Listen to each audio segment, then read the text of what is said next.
Hi, in this quick tip video we're going to have a little think about something called anticipatory notes. And really the clue is in the title, because it's all about a note in a melody that anticipates the note that follows. Now, when might we want to use an anticipatory note? Well, say we come to the end of a phrase that sounds something like this, which is a very common kind of formula for finishing a phrase.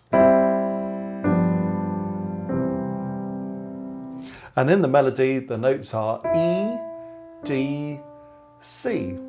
And I've got three chords under there, 1 C, 5, 7, and chord 1 to finish.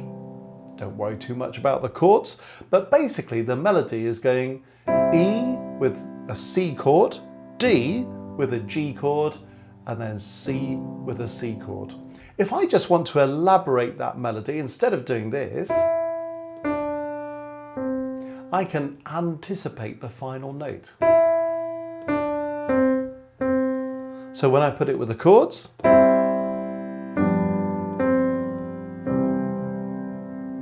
so you can hear how that works. That anticipatory note doesn't actually belong to the chord that's sounding at the time. Here's the E, that belongs to the chord. Here's the D, that belongs to the chord. And then I've got a C anticipatory note that doesn't belong to this chord, but then as I repeat it, it does belong to the chord.